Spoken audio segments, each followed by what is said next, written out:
मैं एम दास पलांगे सीजी शिक्षा में आपका स्वागत करता हूं। हम पढ़ रहे हैं कक्षा 11वीं रसायन विज्ञान का दूसरा चैप्टर जिसका नाम है परमाणु संरचना। इसमें हम लोग बहुत सारा टॉपिक देख चुके हैं। आज जो है हम लोग और जो है इस लेसन के अंदर और छोटी छोटी टॉपिक हैं जो आज हम देखने वाले हैं। इससे पहले हम लोग जो है आपका किस प्रकार से विद्युत चुम्बकीय जो विकिरण हैं या विद्युत चुम्बकीय विकिरण की जो तरंग प्रकृति है उसके बारे में क्या किए थे, इससे पहले वे जो वीडियो पढ़े हैं या वीडियो जो देखे हैं उसमें हम लोग कर चुके थे। उसी से रिलेटेड यहाँ पर और छोटी छोटी बातें हैं जो आपको जानना जरूरी है। तो चलते हैं इसकी ओर। ये है आज जो है हमारा तरंग दैर्ध्य। तरंग दैर्ध्य क्या होता है? तरंग हम पढ़ चुके हैं इससे पहले वाले में। तरंग दैर्ध्य हमको जानना है।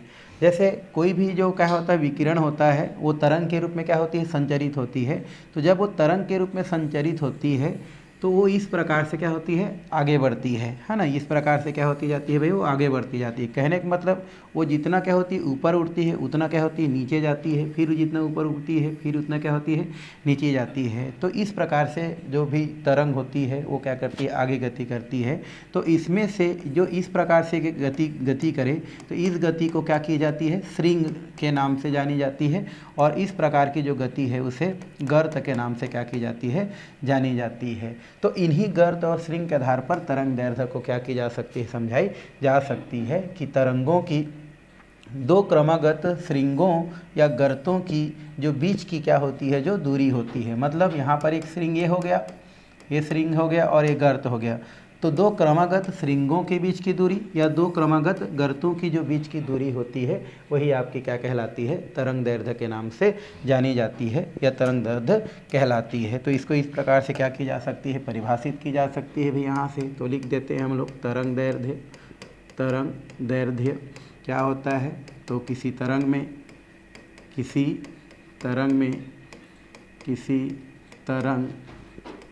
के दो क्रमागत श्रृंगों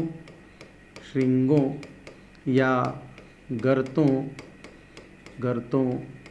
के बीच की दूरी को तरंग दैर्ध्य कही जाती है ना, या तरंग दैर्ध्य कही जाती है। तरंग दैर्ध्य है ना कहते हैं। तो इस प्रकार से आप तरंग दैर्ध्य को क्या कर सकते हैं भाई, बता सकते हैं। कोई तरंग है, उस तरंग के दो क्रमागत श्रृंगों के बीच या दो क्रमागत गर्तों के बीच की जो दूरी होती है वही क्या कहलाती है, आपकी तरंग दैर्ध्य कहलाती है। और तरंग दैर्ध्य को इस प्रकार से इसे लैम्डा से क्या की जाती है, इस प्रकार से दर्शाई जाती है। इसे लैम्डा से क्या की जाती है भाई, दर्शाई जाती है। तो इस तरीक़ा से तरंग दैर्ध्य को क्या की जा सकती है, समझाई जा सकती है। छोटा क्वेश्चन के रूप में आपसे जो है क्वेश्चन की जा सकती है कि तरंग दैर्ध्य क्या होते हैं। तो आप बता सकते हैं कि कोई भी जो तरंग होती है जब वो गति करती है तो उनमें गर्त और श्रृंग बनती है। तो उन श्रृंगों के और उन गर्तों के, दो गर्तों के या दो श्रृंगों के बीच की जो दूरी होती है वही आपकी क्या कहलाती है, तरंग दैर्ध्य कहलाती है। और ये जो तरंग दैर्ध्य है उसे लैम्डा से क्या की जाती है, प्रदर्शित की जाती है। और जैसे पहले बताया कि इसमें इस प्रकार से क्या होती है, हमारी गति आपको देखने को मिलती है। तो ये जो गति है वो क्या होती है, हमारी गर्त होती है। और ये जो वाला ऊपर वाला होती है वो क्या होती है, हमारी श्रृंग को क्या करती है, प्रदर्शित करती है। ये वाला भी किसको दर्शाती है भाई, गर्त को दर्शाती है। तो दो गर्तों के बीच की दूरी या दो श्रृंगों के बीच की जो दूरी होता है वही आपके क्या कहलाती है, तरंग दैर्ध्य के नाम से जानी जाती है। तो ये हो गया आपका तरंग दैर्ध्य, जिसको इस प्रकार से क्या की जा सकती है, परिभाषित की जा सकती है। नेक्स्ट अगर हम बात करते हैं, दूसरा एक और है हमारा आवृत्ति। ये हमारा क्या है, आवृत्ति। तो कोई तरंग किसी बिंदु से एक सेकेंड में जितना क्या करती है, गति करती है या कंपन करती है वो उसकी क्या कहलाती है, आवृत्ति कहलाती है। कहने का मतलब ये होता है हमारा कोई क्या है, हमारा कोई तरंग किसी बिंदु पर है ना, या कोई तरंग किसी बिंदु से एक सेकेंड में जितनी क्या होती है, हमारी गति करती है या कंपन करती है वही उसकी क्या कहलाती है, आपकी आवृत्ति कहलाती है या आवृत्ति कहते हैं। तो इस प्रकार से आप देख सकते हैं कोई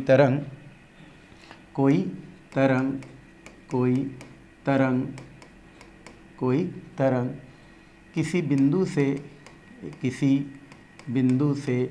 या किसी बिंदु पर एक सेकंड में जितनी क्या करती है, कंपन करती है या गति करती है, कंपन करती है क्या कहलाती है आपकी, आवृत्ति कहलाती है, आवृत्ति कहलाती है। तो इस प्रकार से आवृत्ति को क्या की जा सकती है, समझाई जा सकती है। आवृत्ति होती क्या है भाई, तो आवृत्ति इस प्रकार से बोली जा सकती है कि आवृत्ति जो होती है, अगर कोई तरंग किसी बिंदु पर 1 सेकंड में जितने बार क्या करती है, कंपन करती है या जितनी बार गुजरती है, वही उसकी क्या कहलाती है, आपकी आवृत्ति कहलाती है। और आवृत्ति को, है ना, आवृत्ति को भी से क्या की जाती है, प्रदर्शित की जाती है। तो इस प्रकार से बता सकते हैं कि जो आवृत्ति होती है, आवृत्ति को इस प्रकार से हम लोग जो है म्यू ऐसा होता है से क्या की जाती है, प्रदर्शित की जाती है, प्रदर्शित की जाती है। तो ये हो गया हमारा किससे संबंधित भाई, आवृत्ति से संबंधित। आवृत्ति क्या होता है, तो कोई तरंग किसी बिंदु पर 1 सेकेंड में जितनी क्या करती है, कंपन करती है या गति करती है, वही उसकी क्या कहलाती है, आवृत्ति कहलाती है। और इस आवृत्ति को म्यू से क्या की जाती है, दर्शाई जाती है, बताई जाती है। इसी प्रकार क्या होती है हमारी, वेग होती है ना। कोई तरंग 1 सेकेंड में जितना क्या करती है, गति करती है, तो 1 सेकंड में तय की गई दूरी उसकी क्या कहलाती है, वेग कहलाती है। तो इस प्रकार से लिख सकते हैं, किसी तरंग द्वारा 1 सेकंड में तय की गई दूरी है ना, उसकी क्या कहलाती है, तरंग की वेग कहलाती है, तरंग की वेग कहलाती है। तो तरंग की क्या कहलाती है भैया, वेग कहलाती है। तो इस तरीक़ा से वेग को भी क्या की जा सकती है, समझाई जा सकती है। वेग होती क्या है, तो अगर कोई तरंग 1 सेकंड में क्या करती है, जितनी दूरी क्या करती है, तय करती है, वही तरंग की क्या कहलाती है, वेग कहलाती है। तो इस तरीक़ा से ये छोटी छोटी जो बातें होती हैं उसको क्या की जा सकती है, समझी जा सकती है। जैसे तरंग दैर्ध्य क्या है, आवृत्ति क्या है ना, वेग क्या है। तो ये हम लोग आवृत्ति देख लिए भी। जैसे एक तरंग किसी बिंदु से 1 सेकंड में जितनी कंपन करती है या किसी बिंदु पर 1 सेकंड जितना कंपन करती है, वो उसकी आवृत्ति कहलाती है। और अगर कोई तरंग द्वारा 1 सेकंड में जितना दूरी तय की जाती है, वो उसकी वेग कहलाती है। तो ये छोटी छोटी परिभाषाएं हैं जिनको आपको जो है जानना बहुत ज़रूरी है। तो इस प्रकार से इसको क्या की जा सकती है, बताई जा सकती है। और भी कई पॉइंट है, जैसे आयाम होती है ना। आयाम क्या होती है भाई, तो आयाम क्या होती है, तो जो भी हमारे क्या होती है, जो अभी देखे थे कि जो हमारा तरंग होता है वो आपको इस प्रकार से गति करता है।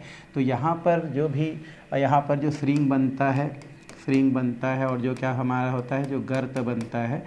तो इन श्रृंगों की और गर्तों की जो क्या होती है, जो गहराई होती है, उन गहराई को क्या या ऊंचाई को क्या नाम से जानी जाती है भाई, आयाम के नाम से जानी जाती है। मतलब ये बोल सकते हैं कि किसी भी तरंग के जो गर्तों और जो श्रृंगों की जो गहराई होती है, जो ऊंचाई होती है, वो क्या होती है, उसकी आयाम को क्या करती है, प्रदर्शित करती है या दर्शाते हैं। तो ये हो गया हमारा किसके बारे में भाई, आयाम के बारे में ना। तो आयाम किसको शो करता है, ये जो है श्रृंगों की ऊंचाई को, और गर्तों की जो क्या होती है, जो गहराई होता है, उसको जो है आयाम के नाम से जानी जाती है। तो इस तरीक़ा से आयाम को बताई जा सकती है कि किसी भी तरंग के या किसी भी तरंग में दो जो क्या है, किसी भी तरंग के जो गर्त होते हैं, जो श्रृंग होते हैं, उनकी जो भी ऊंचाई या जो भी क्या होती है, गहराई होती है, वह उसकी क्या होती है, आयाम के नाम से जानी जाती है या आयाम कही जाती है। तो इस तरीक़े से उसको बताई जा सकती है। यहाँ तक तरंग की संख्या की बात करें तो मैं बताया था कि प्रति इकाई लंबाई में जो भी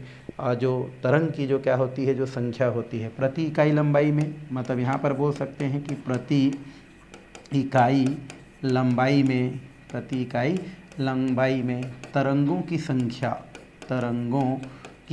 इसको पहले भी देख सके हैं आप या देख चुके हैं। तो प्रति इकाई लंबाई में तरंगों की जो क्या है, हमारा संख्या है, तरंगों की संख्या क्या कहलाती है, तरंग संख्या कहलाती है। तरंगों की संख्या तरंग संख्या कहलाती है। तो इस प्रकार से इसको क्या की जा सकती है, प्रदर्शित की जा सकती है। क्या इसको भाई, तरंग जो संख्या होती है उसको, इसको भी हम लोग पहले क्या कर चुके हैं, देख चुके हैं। तरंग संख्या क्या होता है, तो प्रति इकाई लंबाई में जो भी तरंगों की संख्या होती है वही क्या कहलाती है, आपकी तरंग संख्या के नाम से जानी जाती है, तरंग संख्या कहलाती है। तो इस तरीक़ा से ये छोटी छोटी बात को आप क्या कर सकते हैं, जान सकते हैं, या इस प्रकार से जानी जा सकती है। तो ये हो गया हमारा तरंग, दैर्ध्य, आयाम, आवृत्ति, वेग, तरंग संख्या। अब हम जो है आगे जो पढ़ने वाले हैं वो है आपका विद्युत चुंबकीय विकिरण के कणी प्रकृति और प्लांक का क्वांटम सिद्धांत। ये हम क्या करने वाले हैं, देखने वाले हैं। तो नेक्स्ट जो हमारा टॉपिक है, ये टॉपिक क्या है भाई हमारा, ये है विद्युत चुंबकीय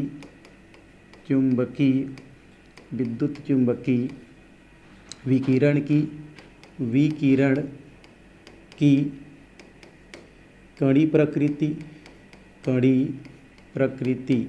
कणी प्रकृति एवं प्लांक का क्वांटम सिद्धांत। ये हमको क्या करना है अभी, देखना है। ये हमारा टॉपिक है भाई, क्या टॉपिक है हमारा, विद्युत चुंबकीय विकिरण की कणी प्रकृति और प्लांक का क्वांटम सिद्धांत। ये हमको देखना है। इससे पहले हम जो विद्युत चुंबकीय विकिरण की जो तरंग प्रकृति था उसके बारे में पढ़े थे। विद्युत चुंबकीय विकिरण की जो तरंग प्रकृति होता है उसके द्वारा बहुत सारे जो घटना है, जैसे विवर्धन है, व्यतिकरण है, इन सबको तो आसानी से क्या की जा सकती है, समझाई जा सकती है। लेकिन कुछ ऐसे घटना हैं जिन घटनाओं को विद्युत चुंबकीय जो विकिरण या विद्युत चुंबकीय विकिरण के जो तरंग सिद्धांत है उसके द्वारा समझाई नहीं जा सकती है। तो वो कौन कौन से बातें हैं जिनको विद्युत चुंबकीय विकिरण के द्वारा नहीं समझाई जा सकती है, उसको हम लोग पहले करते हैं और आगे फिर टॉपिक में क्या करते हैं, बढ़ते हैं। तो चाहेंगे तो आप इसको लिखना चाहेंगे तो लिख सकते हैं कि विवर्धन हो गया, विवर्धन एवं व्यतिकरण है ना, विवर्धन एवं कौन सा भाई, व्यतिकरण एवं व्यतिकरण जैसे घटनाओं को विद्युत चुंबकीय विकिरण सिद्धांत द्वारा विद्युत चुंबकीय विकिरण सिद्धांत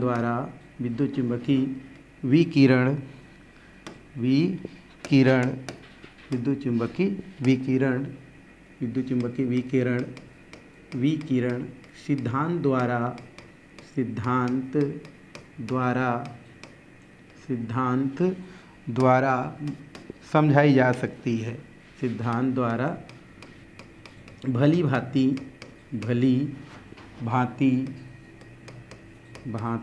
समझाई जा सकती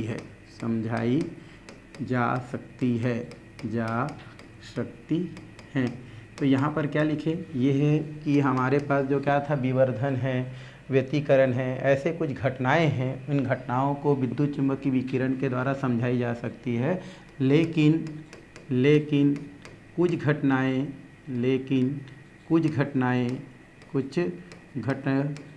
या घटनाओं को विद्युत चुंबकीय विकिरण सिद्धांत या तरंग सिद्धांत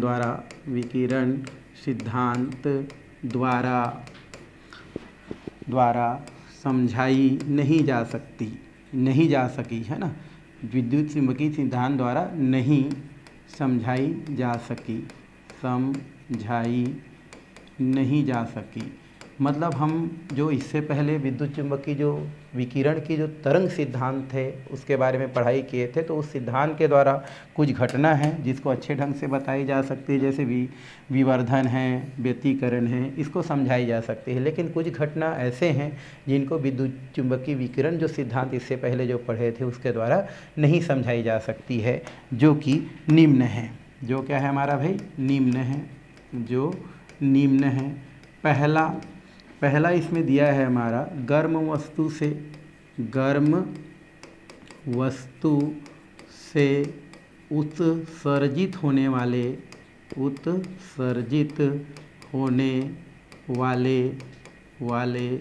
विकिरण, इनको जो है विद्युत चुंबकीय विकिरण सिद्धांत द्वारा नहीं समझाया जा सकी। इसको जो है कृष्णिका विकिरण के नाम से जानी जाती है। कृष्णिका क्या बोलते हैं? विकिरण कहते हैं। तो इस घटना को विद्युत चुंबकी जो तरंग सिद्धांत था उनके द्वारा नहीं समझाई जा सकी। दूसरा है ना, धातु की सतह पर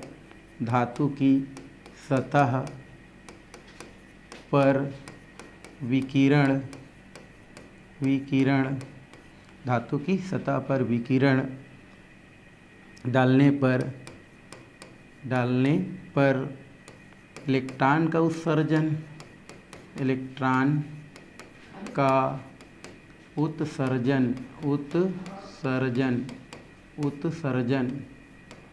को नहीं समझाई जा सकी, उत्सर्जन को नहीं बताया जा सके। इसको प्रकाश विद्युत प्रभाव बोलते हैं भाई, प्रकाश विद्युत प्रभाव। इसको क्या बोलते हैं? प्रकाश विद्युत प्रभाव कहते हैं। इसको भी विद्युत चुंबकीय विकिरण के द्वारा नहीं समझाई जा सकी। थर्ड, ठोस के तापमान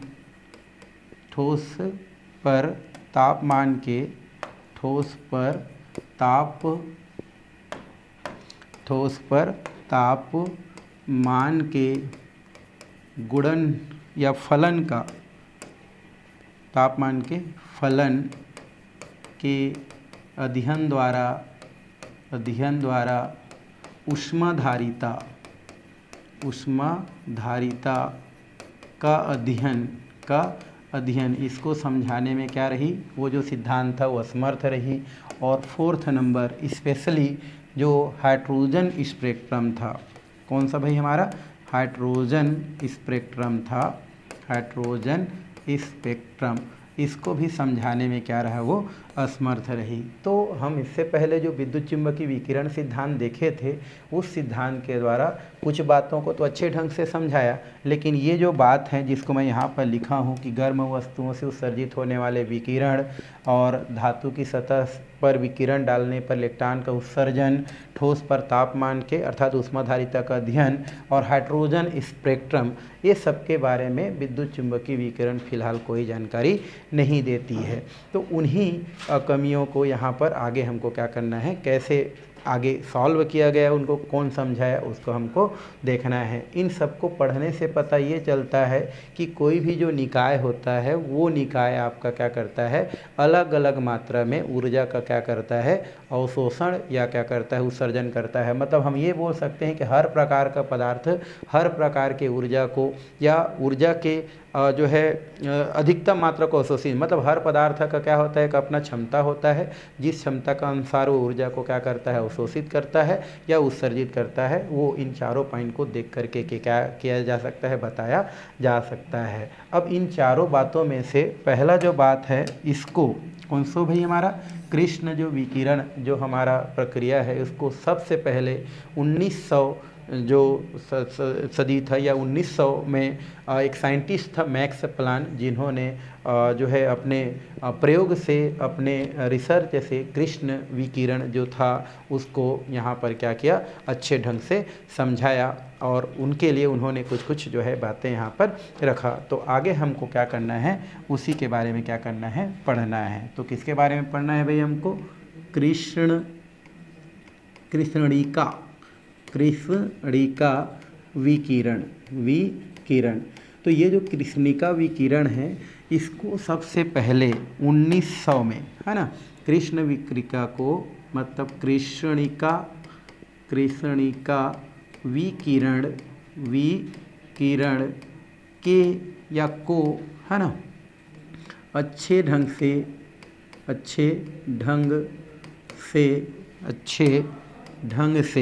है ना भाई, अच्छे ढंग या अच्छे तरीक़ा से बोल सकते हैं, अच्छे तरीक़ा से, है ना।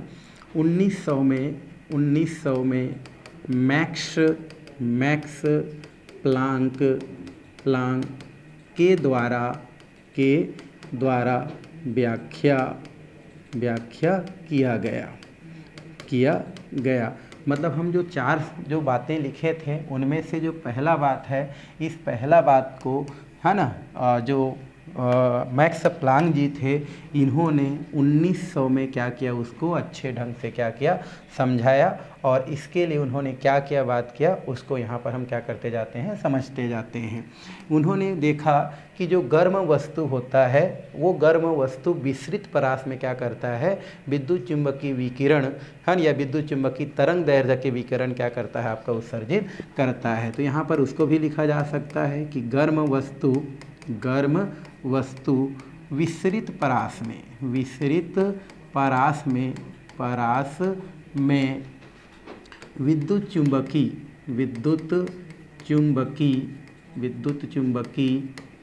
विकिरण या ये बोल सकते हैं विद्युत चुंबकीय, है ना, तरंग दैर्ध्य के विकिरण क्या करते हैं, उत्सर्जित करते हैं। उन्होंने देखा कि जो गर्म वस्तु होता है, ये गर्म वस्तु क्या करता है, विसरित परास के विद्युत चुंबकीय तरंग दैर्ध्य के विकिरण क्या करता है, उत्सर्जित करता है। जो उच्च ताप पर, है ना, उच्च ताप पर ये विकिरण क्या होता है, इस विकिरण का उच्च जो है बड़ा भाग, तो लिख सकते हैं यहाँ पर उच्च ताप पर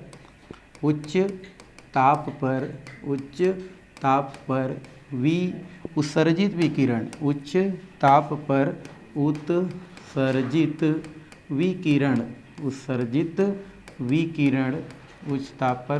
विकिरण, है ना, का एक बड़ा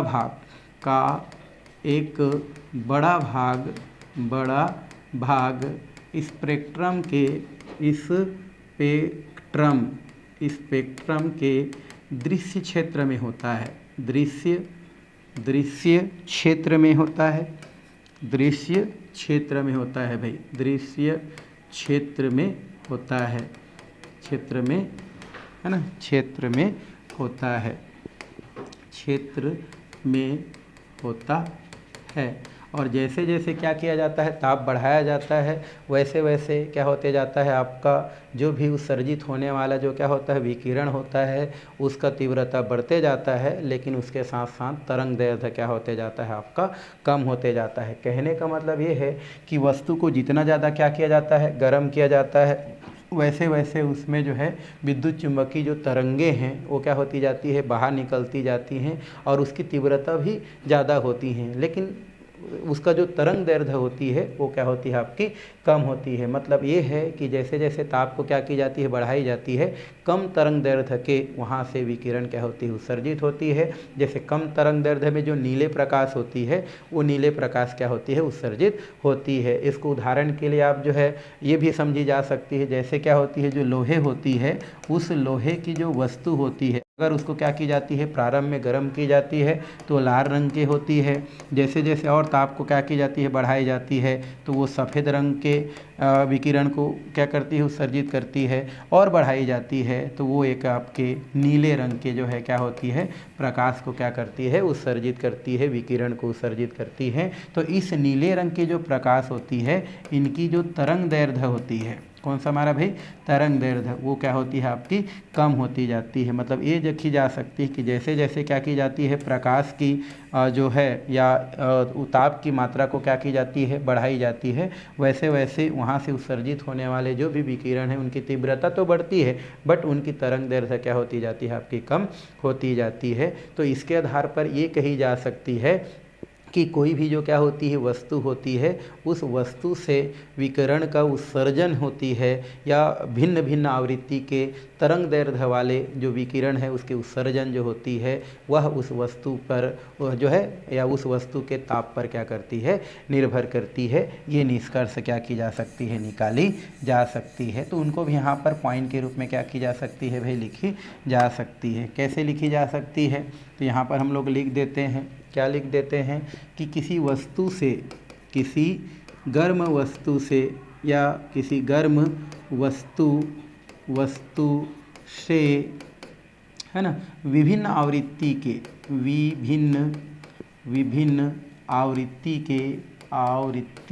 के विकिरण की उत्सर्जन, विकिरणों का उत्सर्जन,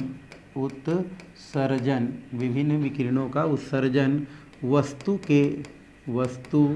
के ताप पर क्या करती है भाई, निर्भर करती है, वस्तु के ताप पर निर्भर करती है। मतलब हम ये बोल सकते हैं कि जैसे जैसे वस्तु की ताप बढ़ाई जाती है वैसे वैसे वो विभिन्न आवृत्ति के तरंग दैर्ध्य के विकिरण क्या करती है, उत्सर्जित करती है। मतलब हम ये बोल सकते हैं कि कोई भी वस्तु से निकलने वाले जो विकिरण होती है वह विकिरण उस वस्तु के ताप पर क्या करती है, निर्भर करती है। वैसे इसी के आधार पर और भी बहुत सारे बातें बताई जा सकती है। यदि कोई वस्तु होती है और उस वस्तु पर अगर कोई विकिरण क्या की जाती है, आपतित की जाती है, तो वहाँ पर फिर कई प्रकार के तरंग दैर्ध्य युक्त विकिरण क्या होती है, आपकी उत्सर्जित होती है। तो इसके आधार पर ये बोली जा सकती है भी कोई भी वस्तु से निकलने वाली जो विकिरण होती है वह विकिरण क्या होती है, उस पर लगाई गई ताप के जो है समानुपाती होती है। मतलब जब ताप दी जाती है, ज़्यादा ताप बढ़ाई जाती है, वैसे वैसे तरंग दैर्ध्य के विकिरण वहाँ से निकलती जाती है। इसी के बेस पर एक ऐसी पिंड होती है, एक ऐसी पदार्थ होती है, आदर्श पिंड होती है, जो कि हर प्रकार के आवृत्ति वाले जो विकिरण होती है उस विकिरण को क्या कर सकती है, उत्सर्जित या अवशोषित कर सकती है। तो वो जो पिंड होती है वही कृष्ण का विकिरण के नाम से जानी जाती है। तो उसको आगे इस प्रकार से पॉइंट में क्या की जा सकती है, लिखी जा सकती है। फोर्थ पॉइंट है ना, एक आदर्श पिंड, एक ऐसा आदर्श पिंड, आदर्श पिंड है ना, एक ऐसा आदर्श पिंड, एक आदर्श पिंड जो सभी प्रकार के या सभी आवृत्ति के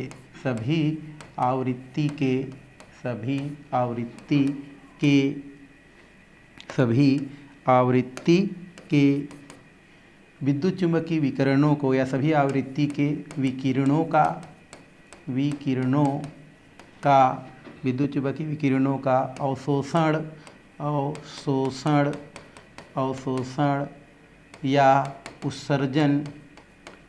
उत्सर्जन, अवशोषण या उत्सर्जन कर सकती है, उत्सर्जन कर सकती है या उत्सर्जन कर सकती है, उत्सर्जन कर सकती है, कर सकती है।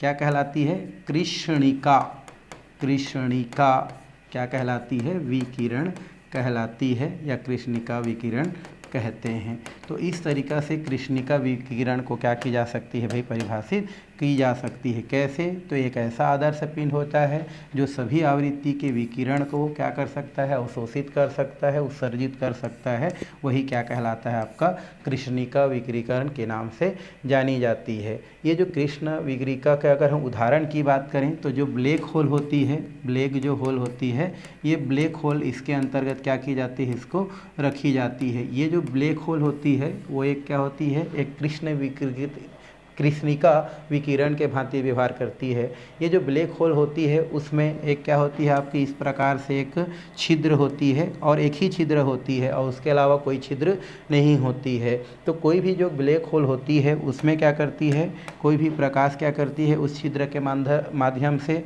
उस ब्लैक होल के आंतरिक सतह तक जाती है और वहाँ से क्या हो जाती है, आपकी पुनः परिवर्तित हो जाती है और एक स्थिति आती है कि उस पर जो भी आपतित होने वाला जो विकिरण होती है उस सतह द्वारा क्या हो जाती है, आपका अवशोषित कर ली जाती है। लेकिन उसके साथ साथ ये जो हमारा ब्लैक होल जो होती है, यह ब्लैक होल क्या करती है, अपने वातावरण के साथ साम्यावस्था भी क्या करती है भाई, स्थापित करके रखती है। और एक स्थिति ऐसी आती है कि यहाँ पर जो भी अवशोषित या उत्सर्जित जो क्या होती है, आपकी जो ऊष्मा है या विकिरण है उसमें साम्यावस्था स्थापित हो जाती है।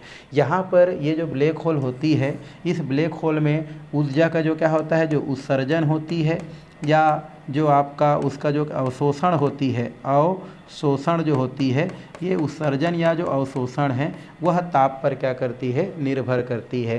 ताप पर निर्भर करती है कहने का मतलब ये है कि जैसे जैसे क्या की जाती है, ताप बढ़ाई जाती है, वैसे वैसे अवशोषण और जो उत्सर्जन की प्रक्रिया है ना, वैसे वैसे उत्सर्जन की प्रक्रिया है क्या होती जाती है, बढ़ती जाती है। और ये तरंग दैर्ध्य के साथ बढ़ती है भाई, किसके साथ, तरंग दैर्ध्य के साथ क्या करती जाती है, बढ़ती जाती है। और एक स्थिति ऐसी आती है कि वो अधिकतम मान को क्या कर लेती है, प्राप्त कर लेती लेती है और उसके बाद अगर और ताप क्या की जाती है, बढ़ाई जाती है, तो उस स्थिति पर तरंग दैर्ध्य जो होती है वो क्या हो जाती है, आपकी तरंग दैर्ध्य जो होती है वो कम हो जाती है ना। मतलब अगर इसका ताप कंटिन्यू बढ़ाती रहें या बढ़ाती जाए तो एक स्थिति ऐसी आती है कि यहाँ पर बेशक जो है उत्सर्जन जो होती है वो तीव्र होती है, बट उससे निकलने वाले जो विकिरण की जो तरंग दैर्ध्य है वो क्या हो जाती है, आपकी कम हो जाती है। इस प्रकार की घटना की जो अध्ययन है वो प्रकाश तरंग सिद्धांत के द्वारा नहीं की जा सकती है भाई। किसके द्वारा?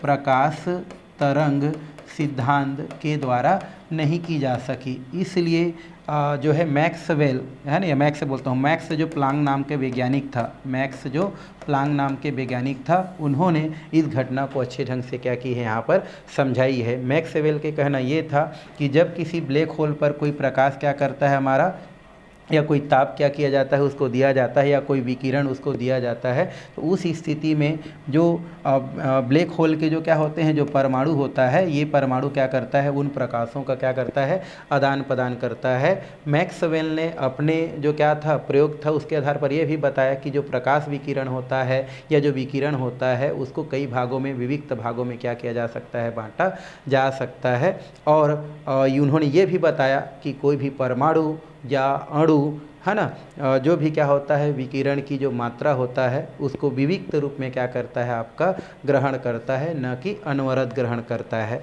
ऐसा उन्होंने क्या किया, बताया। तो उसको हम लोग क्या कर सकते हैं, नेक्स्ट पॉइंट के रूप में क्या कर सकते हैं, हम लोग लिख सकते हैं जो भी पॉइंट है। तो उन्होंने बताया मैक्सवेल के अनुसार या मैक्स जो प्लांक है उसके अनुसार, है ना, वेल बोलता हूँ, मैक्स प्लांक है भाई, है ना। तो यहाँ पर लिख सकते हैं मैक्स प्लांक के माध्यम से या मैक्स प्लांक के अनुसार कोई परमाणु है ना अथवा अणु, है ना, अथवा अणुओं द्वारा विविक्त मात्रा में ऊर्जा का अवशोषण किया जाता है। उनके अनुसार क्या लिख सकते हैं, कोई परमाणु अथवा अणु है ना विविक्त मात्रा में, विविक्त यहाँ पर लिख सकते हैं। उनके अनुसार हम लिख सकते हैं कि कोई परमाणु या अणु द्वारा विविक्त मात्रा में विकिरण का उत्सर्जन या अवशोषण होता है, अवशोषण होता है, न कि अनवरत।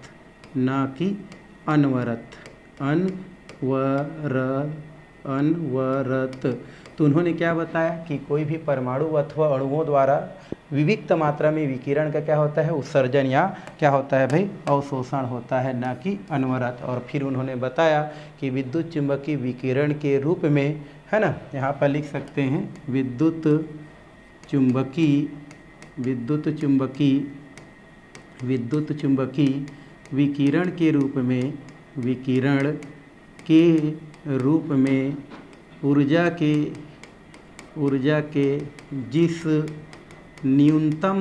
के जिस न्यूनतम मात्रा का अवशोषण या उत्सर्जन होता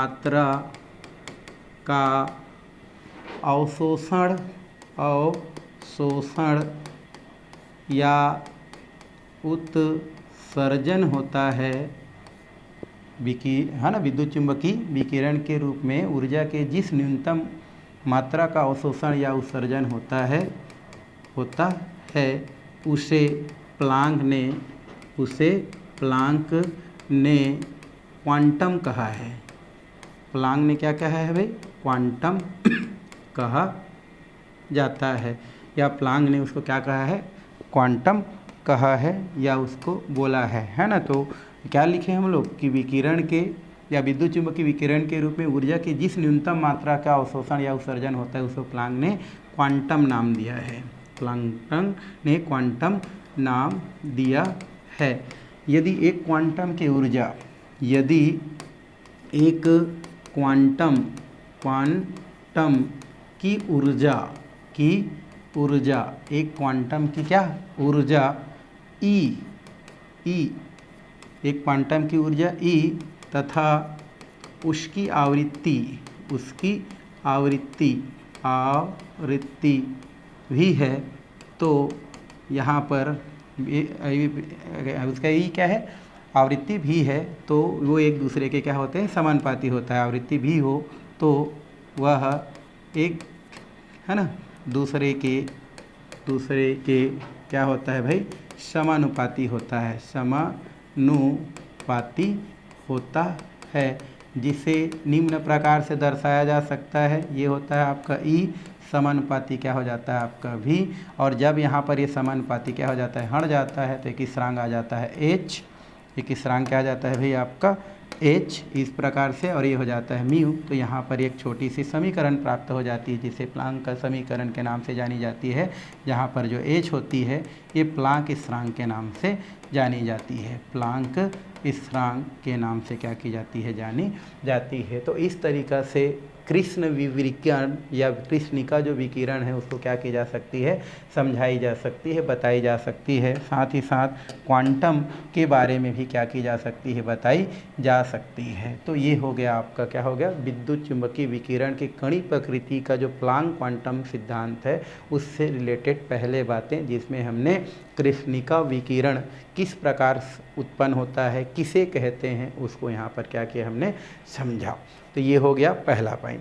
दूसरा हमने वहाँ पर लिखा था कि किसी भी धातु की सतह पर कोई विकिरण जब क्या की जाती है, आपतित की जाती है, तो कुछ इलेक्ट्रॉन को क्या करती है, उत्सर्जित करती है, जिसे हम जो है प्रकाश विद्युत प्रभाव कहते हैं। आज के लिए फ़िलहाल हम लोग इतना ही करते हैं। आगे जो टॉपिक है हम लोग नेक्स्ट क्लास में क्या करने वाले हैं भाई, देखने वाले हैं।